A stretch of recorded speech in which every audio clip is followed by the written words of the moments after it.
Okay, and we are rolling. So, hello folks, welcome. As you're getting logged in, we're going to just give it a minute and wait for everybody to get into the room, as it were. But if you're here looking for the Eastman Admissions webinar series, you're in the right place. And tonight's topic is the Music Teaching and Learning Department, which houses the music education degrees at Eastman. So welcome everyone. Looks like got a nice little crowd already. So for starters, I'm going to just lay out a couple of, I don't want to call them ground rules, but just how this will work as a webinar. For one thing, I'd love to invite the attendees as you arrive to introduce yourself in the chat. So I've just enabled the chat for attendees. So go ahead and say hi, tell us where you're from, and maybe what instrument you're pursuing. And we'll leave that chat open for a little bit just for introductions. And then after a little bit, we're going to turn the chat off and use the Q&A for actually answering your questions. So as you have questions, go ahead and put them into the Q&A. If we don't answer your questions immediately, we will, don't despair, we will get to them.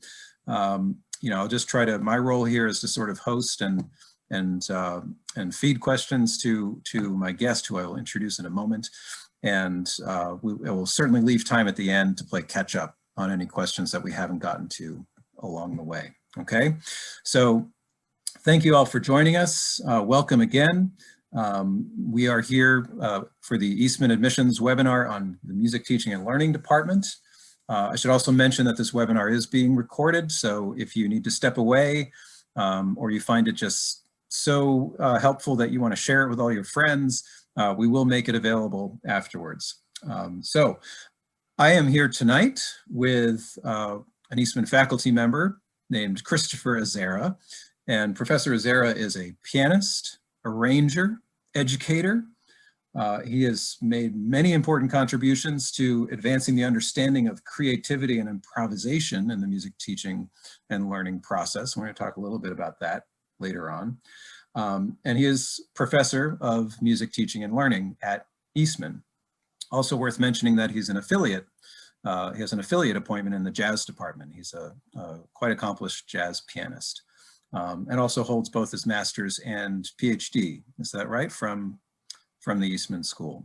That's right. So welcome, Professor Azera.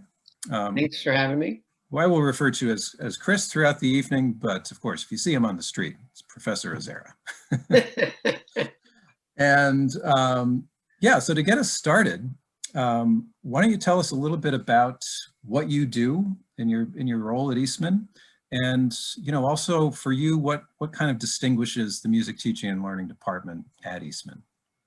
Well, thanks so much for inviting me to do this tonight. I'm very honored and happy to participate.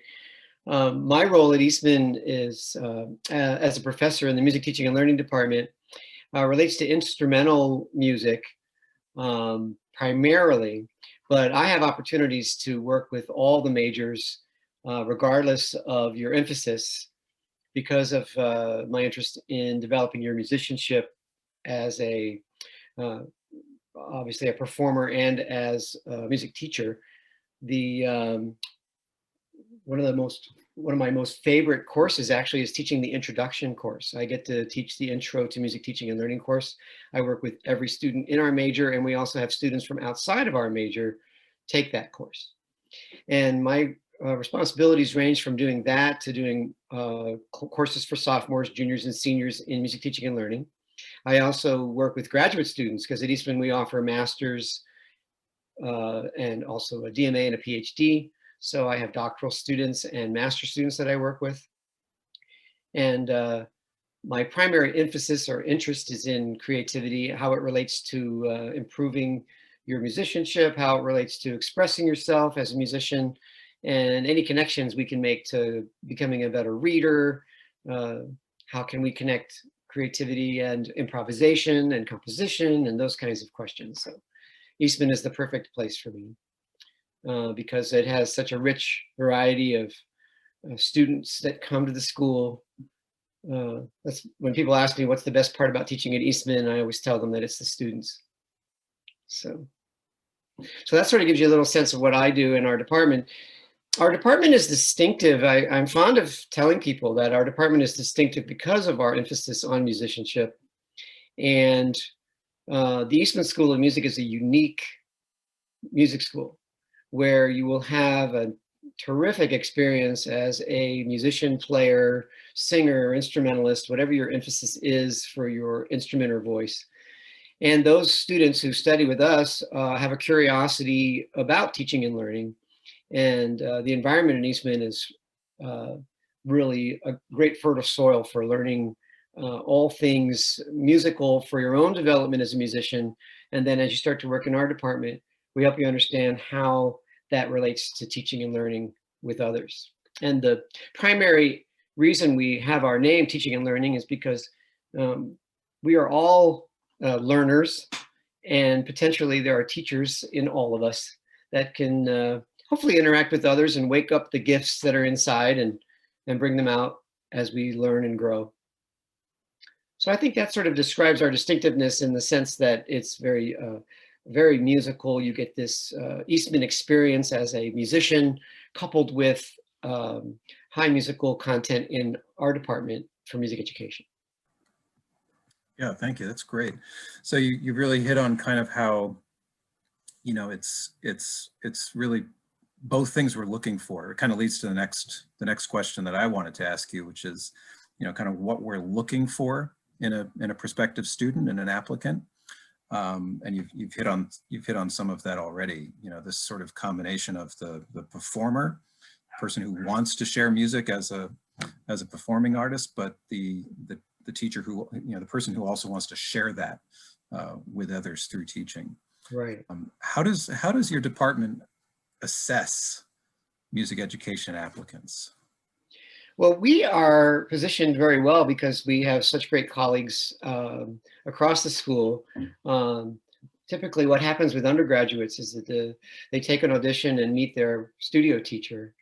And then as we get involved in the application process, each student interviews personally with a faculty member.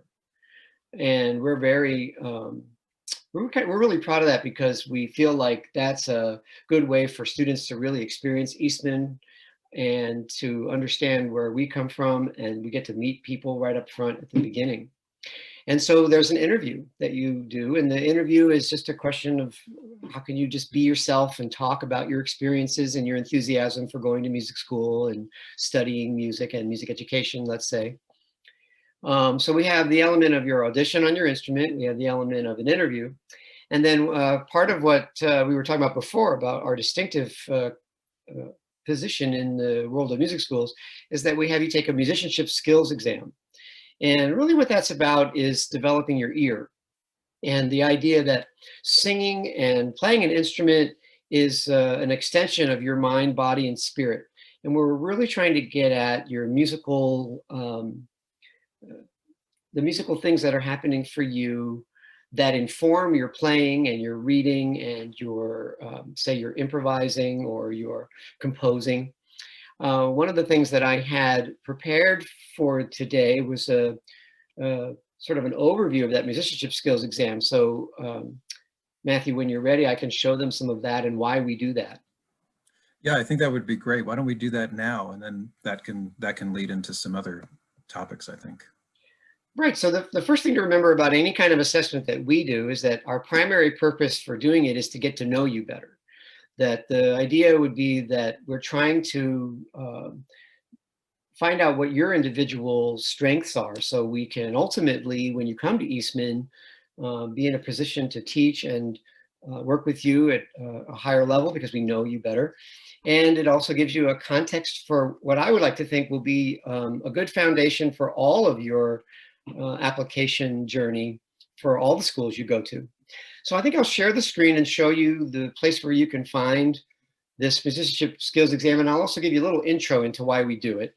So I'm going to share my screen. And you should see a slide here. It just says musicianship, and I call it the heart of music teaching and learning. And one of the things that I want you to understand is that as you learn and play the things that you've learned through reading, that one of the things you want to develop is how you can interact with what you're reading and understand it through your creativity and through your ability to express yourself in ways that go beyond the page. And so I have this quote from a woman named Jane Healy. The ability to bark at print is not reading, but many people, including well-meaning parents, think it is. And what she's saying is that if you can just pronounce the words on a page, it doesn't necessarily mean you comprehend the words on the page. You want to go beyond the page. And the same thing is true in music. But I did a TED Talk some years back, and I found this excerpt the best way to describe what barking at print is. What we really want to get at is, can you be spontaneous? You know, talking would be sort of spontaneous music making, like improvising, writing, having some level of understanding for that, and just expressing yourself in the moment. A lot of people associate improvising with jazz. The way we define it is your ability to be present and in the moment, and a good musician who can spontaneously interact with others. That's the start of musicianship. But for example, you could learn to read something like this. I find it to be an excellent example, because unless you study astronomy, you may not know what this says, but you could pronounce it really well. And when I do this in a situation where I can meet one of the students, I'll have them read it. But you can imagine if I were to read the units of stellar distances, the angular semi-major axis of the parallactic ellipse is called the stellar parallax of the star. Since the major axis of the ellipse is the maximum apparent angular deflection of the star as viewed from the opposite ends of a diameter of the Earth's orbit, the stellar parallax, the semi-major axis of the ellipse, is the angle at the star's distance subtended by 1 AU, perpendicular to the line of sight. Now that's a mouthful. And you may or may not know if I understand what I said. I made a couple of nicks there. I might have to go back and correct some of my pronunciation. But even if I do, if I say, let me practice saying parallactic. Oh, because I didn't say that as well as I wanted to. Or if I stumbled over a word like a semi-major axis, and I want to practice that. You can certainly do that, and it's important to speak clearly. But the idea would be to have conversation and be spontaneous and understand what you're reading. And that's where these musicianship factors come in. And that's why we want to find out what's happening for you with those things that go beyond the page.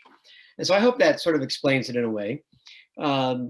Virginia Woolf, who's a famous author, wrote a book called A Room of One's Own. And in there, she said that when you read something, and in this case, let's say you're reading music, that your mind has the potential to give birth to all kinds of ideas, all kinds of spontaneous interactions with others as they're playing other parts, and as you might play what you're playing, or you might invent another part.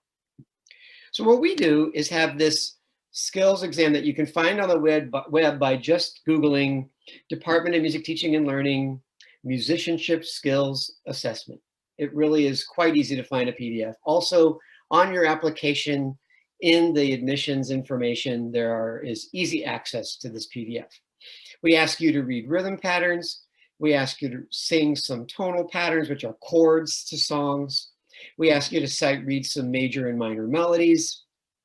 We ask you to improvise on your primary instrument. And again, the improvisation doesn't mean you have to be an extremely experienced improviser. It means that you have to play a harmony part that goes with what's on the page, something that's not on the page. And finally, you'll harmonize a folk melody to see if you can play some simple chords on the piano to demonstrate those kinds of things that your ears are able to hear based on a melody. Oh, that goes with a 1 chord, or that goes with a 5 chord. It's nothing more complex than 1, 4, 5.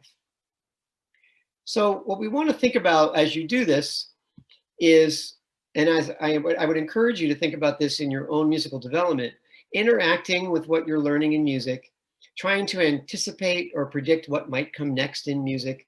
In language, you do it all the time. You can predict the next word I'm going to say, right? So in music, you could, if I was singing a song and I went, ba, ba, ba, ba, da, do, da, you should be able to hear, ba, and we want to make sure you have those kinds of oral skills where that's going on, where you're grouping notes into meaningful chunks and expressing them well, where you're able to compare, how's my intonation? Is it the same or not the same? How's this chord progression going? How's my rhythm? That kind of thing. And so take a song like a familiar song like Simple Gifts, which Aaron Copland uses in Appalachian Spring. And it's been set for choral and instrumental, vocal, solo, instrumental contexts throughout the history of the tune. And if you think about it, this melody, this bass line, these harmony parts are happening along the way. So we might ask you to, can you hear that goes with the tonic chord, goes with the dominant chord, those kind of things. So how do we find that out? We have you sing familiar melodies like this. Also, I wanted to show you the Appalachian Spring. This is Aaron Copland's pencil. He's writing the melody and the bass line for the song for his version of Appalachian Spring. I found his manuscript doing the same thing that I have here for you to learn. He took the time to do that himself. And what he's doing is he's taking that melody. We're asking you to take that melody and think about how do, do, do, do, do, do, do, do, do, do. If you zoom out of that melody, you get bum, bum, bum, see? And then da, da, da, da, dee, da, da, da, da. And if you zoom out of that melody, you get bum, bum, bum. And if you zoom even farther, you get bum and bum. And then, of course, the arrival note, the last note, the resting tone is bum. So here we have the same thing for rhythm. We have ba, ba, ba, ba, ba, ba, ba, ba, ba, ba, ba, ba, ba. You also have an underlying rhythm like ba, ba, ba, ba, ba, ba, that kind of thing. And so you could imagine, coming back to our exam, these rhythm patterns, these tonal patterns and chords, these melodies. I'm going to click right here because I made a link to the skills assessment. Oh, well, let's open the link. And if you go to the web and scroll down, you will see just that. You'll see some rhythm patterns. And we'd like you to move your body when you do the rhythm patterns where you keep a beat, much like a drummer would keep a beat, and you would chant. Ba, ba, ba, ba, ba, ba, ba, ba, ba, ba, ba, and chant some rhythms in duple, chant some rhythms in triple. You would do these chords I was just talking about, 1, 4, 5 chords in major, 1, 4, 5 chords in minor, and you just sing and outline the chords like that. Then there's some sight reading you'll do. These melodies all, I think, are pretty approachable, and I would practice with your teacher or with your friends, just the ability to spontaneously read. So you will sing a melody in major for us. You'll sing a melody in minor for us. And this is a spontaneous example of your musicianship because we know what you've prepared. And now we're trying to find out, well, what kind of spontaneous musicianship can you make? We'll put you at ease. We'll make sure you feel very comfortable doing this. We're really trying to help you do your best. Your success is what we're after. Finally here, there's the improvisation part. There's simple folk songs, simple songs that you may be familiar with. You can choose the song and you would play the melody on your major instrument and then play something that goes with it, some kind of harmony part or an improvisation that you think would sound good with it. And then finally, on the piano, you would take a simple song and play 1, 4, 5 chords with the song. For example, if I go back to Simple Gifts, if that's one of the ones you chose, it would look like this. It would have the melody with no chord changes written on the top. You would play the melody in the right hand and then play simple block chords in the left hand. Now, if you're a piano player, you can play more elaborate things, but just basic functional piano is all we're listening for. And again, 1, 5, 1, 1, 4, 5, 1. So that's sort of an overview of why we do the musicianship skills and what will be on there. And if you go to that link on the web, or if you find it in the application materials, that gives you things to practice and a sample of what will have happen when you come well, actually, when you do it, you're going to do it on the online. I'm in the habit of saying when you come to audition, but Matthew will inform you about how this works, but you'll do it and we'll record it when you do it on the virtual, on the online environment. So I hope that's helpful, and maybe hopefully not too elaborate, but also not too quick of an explanation. In general, I think that helps you understand the kinds of things that we're looking for. To recap, it's this musicianship skills, an interview for you to have an exchange and a dialogue with us, and of course, performing on your primary instrument and voice. Thank you, Chris. That's great. You know, I have to say, having seen you do that also live and in person, if any of you ever have the opportunity, it's fun because he gets everybody singing and involved. So you're off the hook tonight, but Right. Yeah, that was very helpful. I'm going to bring in a question now that ties to curriculum, and the way the question was asked by Barathan is about when the student teaching experience comes in. But I thought it might be helpful to also sort of lead up to that a little bit. You know, what is the training that happens in the curriculums that is specifically directed at preparing the student to go into the classroom, and then does that classroom experience happen?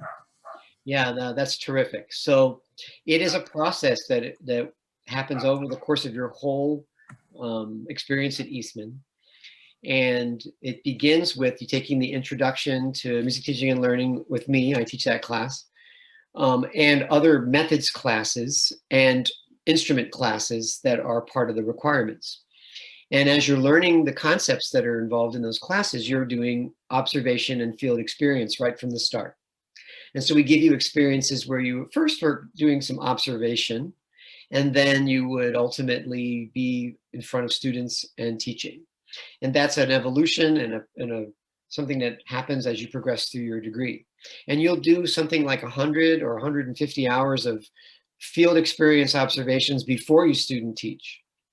And then you'll student teach in your last year of Eastman. There's a couple of ways you can do that. A lot of our majors, I would say most of them are double majors. And many of them take advantage of, it's not required, but they take advantage of something we call the Forte Program, where you get a 9th semester of school to student teach with free tuition. And the whole concept of that semester is for student teaching, which opens up the rest of your curriculum for all the other requirements that you would have more time for, especially as a double major. Now, some people do it in 4 years. They don't do the 9th semester, but we're very excited about having that 9th semester where you can have your 8 semesters of Eastman, do your performance requirements and your music education requirements in those 8 semesters. And in that 9th semester, you focus on your student teaching.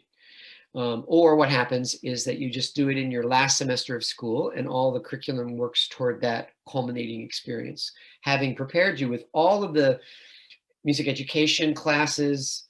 There's classes that involve sort of the pedagogy part, what we call the methods, the techniques for teaching, planning for lessons, things like that, instrument and voice classes that are necessary depending on your major. Those all happen in the first 4 years, and then student teaching happens in that last semester of your experience. That's great, thank you. There's another question from a current undergraduate student. And we mentioned that we do have graduate degrees in music education as well. She's asking, this is Hannah, she's asking about the prerequisite for the techniques classes, right? So these are the methods classes, essentially, I think, in the different instrument areas.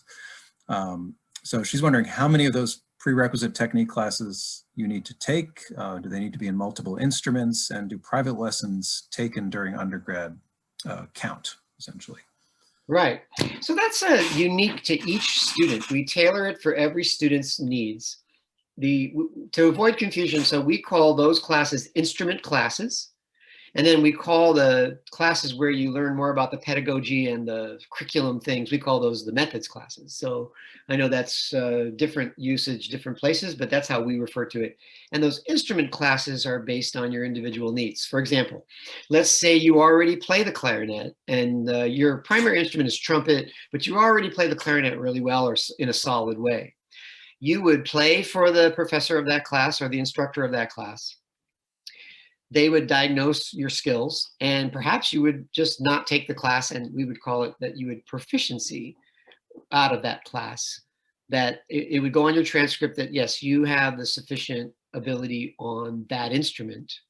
But it's done when you get to school. We have you interact with the different instructors of those classes, just to make sure not only that you can play the instrument, but that you can also begin to diagnose and help others in rehearsals and in lessons for beginners or rehearsals for more advanced ideas. For example, can you give somebody feedback on their embouchure and their hand position and their instrument position, and do that in a way that seems clear. So that's part of the proficiency as well. I would think that if you were playing at some level of skill that you would be able to do that. And many students who have those skills are able to proficiency and not have to take the actual class. Having said that, some students think of them, particularly woodwind players that I have as my advisees. I advise jazz majors who double major. And many of them who are saxophone players are required to double. That means they have to play flute, clarinet, and saxophone as a professional musician in a big band or in a Broadway show or something. And so let's say they take private lessons in some of those instruments, but they really want to just get a head start on some of the instruments. So they really value those instrument classes because they can get a head start on that and think of it creatively. A lot of composers take those classes because then they would, let's say they have to write an arrangement or write a composition. And it's nice to feel what it's like to have an instrument and play it so that you know more practically what the range is and things like that. So there's a lot of individual needs that we try to satisfy with the students. But I guess the short answer is that if you have those skills, there's ways to work toward making sure that you're in the right place and the right class. Right. This is, I mean, so that's an undergraduate requirement for us too, right? So we have all of these methods classes and in the different instrument areas. That's right. It is important for me to say, though, if you do want to take private lessons or secondary instruments, you do have to play at a certain level to do that. And there's an audition day for that. Once you get to school, you would play for those folks that audition you just to see where you are with that, because they do require certain proficiency for the private or at least the secondary lessons. I mean, you can find a private teacher to teach you, obviously, but if you want it to be part of your curriculum, I hope that's not confusing to you, that if you want to do a secondary instrument, there is an audition process just so we see and hear what your level of proficiency is. So that's another whole question, but certainly something that's doable. Right. And that is a question I get from a lot of prospective music education students is you know, that they often have a background on another instrument and they're wondering, you know, where do I audition on that second instrument? Where do I put that on my resume? How do I convey to you that I have these skills? And so we always want to reassure that you're, of course, auditioning on your primary instrument. Mm-hmm. And it's great to list, you know, other experience that you have with other instruments or singing on your resume, but to also know that there is this process for, you know, demonstrating your proficiency level, as it were, towards the degree requirement. Yeah, and I think it's an important thing to underline, and I think it's worth repeating that you want to focus on your primary instrument to get into Eastman. Right. And then when you get to Eastman, that's when you can speak to me or any of your advisors. You will have if you're in our department, you have a personal advisor that will answer all these questions for you and help you navigate all of that. But that's when you want to think about that. And you put it on your resume, mention it in the interview that, you know, hey, I can play this instrument well. But just keep in mind that when you're auditioning at Eastman, you want to focus on and choose an instrument that will be your primary instrument. Right, exactly. That's very important to emphasize. Along those lines, we have a question from a singer who happens to be transgender. And so they're just wondering about, you know, what that would look like in the audition scenario. And I'm happy to tackle that one. I just want to read the original question and make sure I'm covering it. Yeah. So we've certainly had at Eastman singers who, I mean, the important thing in the area of voice is always that you're singing in the range that is most natural for your voice. That's what the voice faculty will want to hear.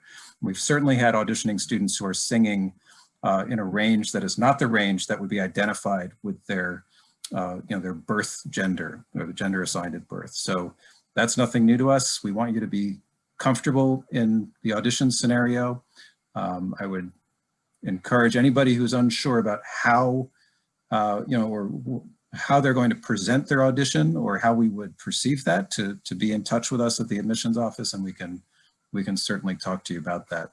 But I do want to assure the person asking that question that is something that we have experienced, and it's not a major issue. The main underlying thing is to choose, and this really goes for everybody, is to choose repertoire that represents you well, that sits comfortably in your voice range if you're a singer, and that is well within your technical capabilities. Yes. You have to meet the audition requirements. So you have to look at what those pieces are for each area. Some of them are very specific and some of them are more general. All of them, for the classical performance area will of course be from the classical repertoire, but we do have a jazz major as well. So just make sure you review those requirements. And if you have any concerns about any element of your audition, just be in touch with the admissions office. So I do thank you for asking that question. We have another question about the instrument classes. This is from Matt. And it says, I'd imagine that these instruments are available to rent use throughout the years that you take these classes. We don't expect everybody to show up with their case of their U-Haul truck of instruments. Yeah. So yeah, when you learn how to play the oboe as a trombone major, we do have an instrument office that rents those Yes, instruments. we have a very well stocked instrument office, and the person who manages that office is terrific, and you will have no worries finding instruments at all. They are provided for you. I just said oboe, and I just have to mention too, when we are open for visitors, which we're not right now, sadly, it seems like inevitably the oboe methods class is happening just down the hall from the admissions office. And I always feel the need to point out that these are not oboe majors at Eastman. Right. So, and it's also worth pointing that out to visitors because, yeah, think of Eastman as, these hallowed halls and this great performance school, which of course it is, but we also have the spaces where it's, you're allowed to learn how to play an instrument that you have not played before. That's such a great point, Matthew. I just want to chime in on that. The two things I think of is always good to be a beginner at something, but the person teaching that methods course is quite an artist. This semester, she's obviously we're in this situation we're in, but last year, Jiwan was also teaching that class. She's a DMA student, but professional, high level artist musician. I mean, Professor Kilmer, would describe her as an artist. And so that's the magic of Eastman, that you want to remember that the George Eastman's philosophy was for the enrichment of community life. And we all need each other that way. I guess that's a little bit, almost makes me smile when that's down the hall from the admissions office, but it actually presents a really, it's an opportunity to describe what goes on. But I just wanted to mention that that's the kind of situation. You have G1 in that room working with students who are just learning how to do it. So it's also another example of just kind of the juxtaposition at Eastman of high level performance studies.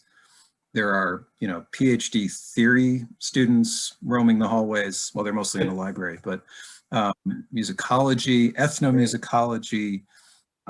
There are degrees now at the graduate level in film scoring and arts leadership, music leadership. All of these things happening under the same roof. And even within the performance area, you know, people who are more focused on chamber music or orchestral music or new music. And it's, you know, Chris, you were talking earlier about what sort of distinguishes the music teaching and learning program, and it bled into what distinguishes Eastman. But this is another thing, I think, that, I mean, you and I could probably talk for hours about those things, but, you know, one of them is just all of these things happening together under the same roof. And it just winds up being this community of people that, you know, not everybody is very narrowly focused on the same goal, you know. Some of the violinists want to be the concertmaster of the New York Phil, but not all of them, you know. So they want to start their own chamber groups, or, you know, start a new music ensemble, or teach primarily.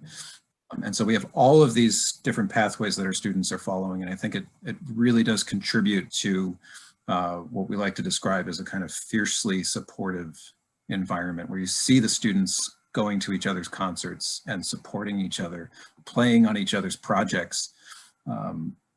And that just, I'm mentioning all of that kind of as a lead-in to another question for you, Chris, about just your own experience as a student at Eastman, and how that informs, you know, what you're doing now professionally and in your Yeah, that's teaching. a terrific question, and it's humbling in many ways, because I find Eastman to be that place where such a rich community of people and students that it's a great place to learn. And, you know, we were talking about that methods or that instrument class while those folks are learning to play the oboe, but for every student, there's a high level, let's say, trumpet player learning to play the oboe, but he's playing trumpet at an extremely high level, interacting with other students. And so that's the kind of thing that is going to be, I think, exciting for students who are there, as well as the fact that there's a whole lot of really smart people that go to Eastman, just really fun, not only to be with, but stimulating to speak with. And so when I went to school at Eastman, I knew it was for me after my first class there, because I felt like I could express myself as a piano player and as a teacher, as somebody who wanted to study and learn more about teaching and learning. I was always curious about, how do you learn to read music? How do you learn to improvise? I've always been interested in how that works. Not only does that curiosity inform my own growth, but I am in a position to help others as they're learning. And that's really what I mean when we're talking about teaching and learning. So Eastman provided for me a place where I could begin to, as a grad student now, I started to begin to think about this idea about improvisation more seriously, because I was noticing that there was a way maybe we could do a better job of helping students learn how to improvise and not be so afraid of it. And not just, it's certainly part of jazz, but even in jazz, sometimes, maybe some of you played in a jazz band but didn't improvise that much. How can we make this a little more accessible and approachable? Well, at Eastman, I was able to study in music education. I actually took theory classes and history classes, and my final projects were about improvisation. And I got to the point at Eastman where I was playing in the Eastman Jazz Ensemble. I substituted for sophomore theory as a graduate student because I was connected to one of the theory professors who liked my style, so he had me sub for him. And I was teaching a couple of classes as a doctoral student, taking my classes as a doctoral student, studying all these jazz classes with the jazz professors. So at one point, people didn't know what my major was really. It was just, they knew that I was a musician and curious and interested in all these things. I was performing and teaching and studying, you know, my subjects. And I loved that about Eastman. I just felt like, wow, what a resource, what a place to interact with people. I pulled out a book from one of my history professors. Just last week, I was doing some research on how Handel taught improvisation. All right, I was curious about that. And part of my work is to help people who play classical music to improvise. Anyway, I opened up the front of this book that I studied with Dr. Mann. Alfred Mann was his name. And he inscribed the book, and it just stopped me. And I thought, wow, this is terrific. Alfred Mann took the time to say, I'm really glad that you're enthusiastic about this topic. I hope this book is a good resource for you. And I just, thought back to those days and remember them with such fondness because it's such a rich place. You would think, here's a musicologist, again, working in this place called Eastman, where all these folks come together to make something great. I hope that sort of gives you one example. I could give you so many examples. I mean, when I was a student, I worked with Rayburn Wright and Bill Dobbins, who was on the faculty back when I was a student. He's still on the faculty now. And a lot of people in music education, still are in touch. We have professors and emeritus professors that are still in touch. So the community remains vibrant and exciting. So you can tell I get animated about it because I'm excited about the place. That's great. You and me both.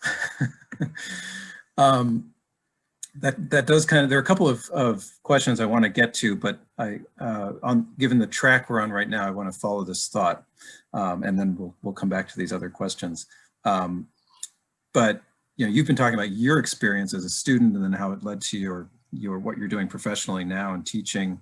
What about just some other examples of alumni who went through the music education program at Eastman and are out there now doing things? I mean, certainly, virtually any alum who actively pursued a teaching job in music is teaching in music. So there's more examples of that than we can point to. Right.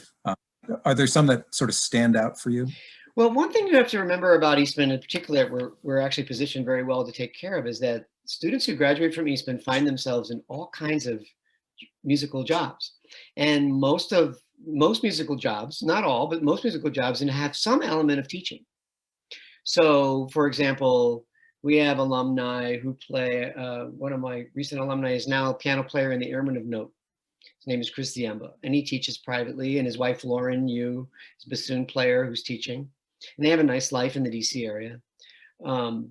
Somebody that comes to mind that's on the undergraduate level is Alexa Tarantino, who after graduating from Eastman with a music education and jazz degree, she went on to Juilliard to study saxophone. And Thursday night, I'll give a plug to her, Thursday night, the 5th of November, she's playing with Wynton Marsalis on a concert down in New York City at Dizzy's Club. So that's one of our alumni. That's a student that majored in music education and jazz studies. One more example might be someone like Brendan Lanahan, who's a trombone player. He's graduated from Eastman. I thought of him because he also went down to Juilliard and studied trombone. Now he's teaching, and he played for many months, if not over a year, with a big band on the road. Pretty sure it was the Glenn Miller Orchestra. They have a band, what you might call a ghost band, that toured. But he also he's from the Buffalo area. Which reminds me of another alum who has a doctorate from Eastman. His name is Steve Schuen. If I could make a bunch of Steve Schuens, I would be very happy, because Steve Schuen is a phenomenal music teacher, and he's a band director in Williamsville, New York.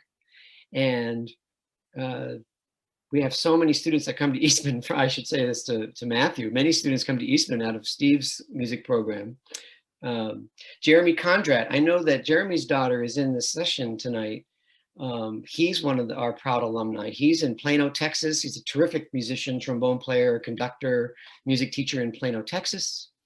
And I've been down to Plano many times. I've actually interacted with that community many times.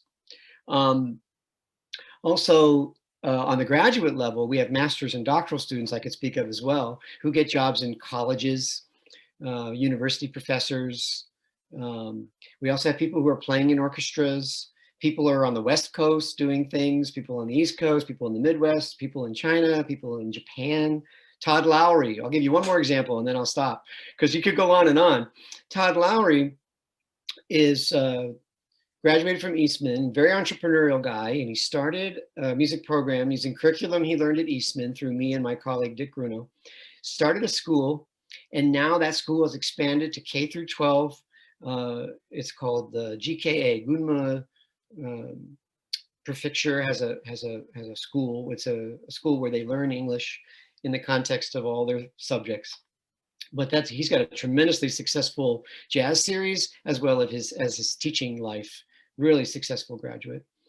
And then, of course, it's hard to stop because it's hard not to stop because, or it's hard to stop. I guess that's what I should say, because we have many people out there, in all these positions that involve teaching and learning in some capacity, either in a public school or a community school or in a private studio situation. Most musicians, when they graduate, are going to teach, and we like to say that in our department that they're well prepared to be successful. So I hope I didn't give too many examples, Matthew, but I get excited about that. No, please. With the dog barking in the background, I was glad to have you Yeah. keep going. But all great examples too, and I think illustrates the kind of education that we do. Yeah. We do provide. And those of you out there, if you ever see this recording, if I left you out, It's always the danger when you start listing our alumni. There's just so many who are doing so many amazing things. You can't possibly mention them all. That's right. That's so right. It's an important disclaimer. Okay, we're gonna jump to just catching up now on the Q&A. And if you have a question that you've been thinking about and you haven't yet jumped in and typed it in, please go ahead and do so. But we have a question about going back to the skills assessment, whether or not you require particular syllables, movable do or that kind of thing. That's a really good question because it is pertinent to a lot of pedagogy. We want you to use whatever system makes you the most successful and the most comfortable. Now, when you come to Eastman, we have you engaged in various systems, and professors have the systems they like. But when you audition and take these exams, you do what works for you so that you're successful. In fact, when you're in the situation, when you're in the Zoom or the virtual environment, it's okay to ask if you can try that again and maybe try it with a different system, or right, so that you don't have to feel like, oh, I messed that up. I don't, you could say, I nicked that right there. Can I try that again just to show you that I could get a little bit better at it? So it's the kind of thing that we want your success, so you can use whatever system helps you to be the best you. That's great. So if I came in and just wanted to sing on law, right, you would like to do that. Yeah. Yep. That's great. You can do that. In fact, that's one of the things. Law, a lot of people like to use, for example, if you're a wind player, they'll use like do do do do do do do do, like a sound that might be similar to what they might do if they were articulating. There's lots of ways. Right. Great. A couple of questions from prospective graduate applicants, which I think actually are also pertinent. I think for our undergraduate prospective students to be thinking ahead. Yeah. The master's degree, once you get that teaching job, master's degree of some kind becomes important in many cases to get your permanent certification. The first one is about a student who's recently graduated with an undergraduate degree and will be applying to the program in music education. Wondering what qualities we look for, especially with a student who's only had a little bit of real-world teaching experience. Right. Well, that's a very important concept that we can wrap our head around in a way that just demonstrates you being the best you. And how I ended the last segment. When I was auditioning and applying to graduate school, I did the as a piano player. Before coming to Eastman, I was playing piano in the Washington, D.C. area, and I was actually teaching in the public schools. I had some teaching experience.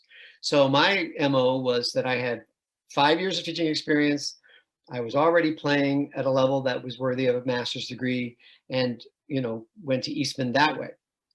Now, another scenario that's equally valid is somebody who wants to get the master's now, and they are at the top of their game with how they're playing.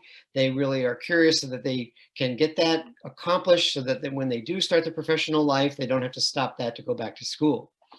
The reason I mentioned both those tracks is because we have both a summers only master's degree, and then we have a full-time residency master's degree. So if you're coming full-time right out of undergrad or with a limited amount of teaching experience, when we interview you, we'll just ask you for experiences you've had with others. How have you interacted with others? And we sort of get a barometer for your maturity as a human interacting with others. And maybe you could tell us a story about working with a sibling, or maybe there was a situation in your life, in your community or your church or your school. Maybe you did a sectional, or maybe you were a drum major, or maybe when you were in undergraduate school, you were in charge of the clarinet section or something. Any questions like that would help us understand more of that part of you that shows and demonstrates those experiences. So I hope that answers it okay, because I also wanted to embrace the idea that if you did have experience, that's cool. But if you haven't yet, we also have many students. You will be with other students like that. And then you'll intermingle and learn from each other. Yeah, that's great. Yeah, it really reinforces the idea that people come into these, especially our graduate programs, from lots of different backgrounds and, you know, different experiences, and there's not sort of one pathway, especially when we start getting into the graduate degrees. That's right. And I should say also, we have at the graduate level an MM and an MA. Right. We have many programs at Eastman that are valuable. The MA doesn't mean you don't play an instrument. It just means that you're deciding to do a little more research for your requirement, and there isn't an audition requirement. You can still obviously engage musically. The MM, though, requires an audition and the whole thing there. Right, right. And you also mentioned the Summers Only program, and that is actually what our other question is about. Elise is asking, is there anything she should be aware of when preparing for the Summers Only program as opposed to the regular school year program? It's the same. The difference is actually just when you're at Eastman in this case, or when you, if you do it online, when do you take the classes? And they're offered at a time when, obviously in the summer, where you wouldn't have to quit a job or that kind of thing. When it's called the Summers Only, but it's a little misleading because you can actually do some stuff during the year, but you do it from your from home. But the audition requirements are the same for both, and we love interacting with you along with everybody else who auditions, and then you just choose to do your work summers, and or you could choose to do it during the year too. I mean, you ultimately have to make that decision, but it's the same process.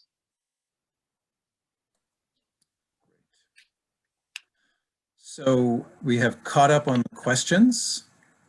We've gotten some great information out of Professor Azera. So I'll just take a moment to see if there are any last questions. And while I'm doing that, I'm going to just plop a link into the chat, which is a link to our newly updated admissions experience page. Typically, this is our Visit Eastman page. Not able to host visitors on campus these days.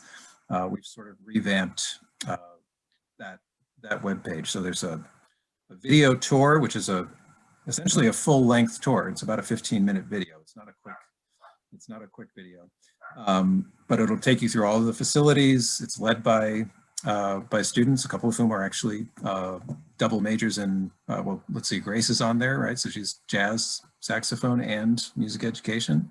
Yeah. And there's 3D photography of the performance halls, opportunities to sign up for one of our admissions information sessions. So if you have other questions, you know, related to specifically music teaching and learning, or just about the admissions process in general, you can sign up for one of our weekly info sessions.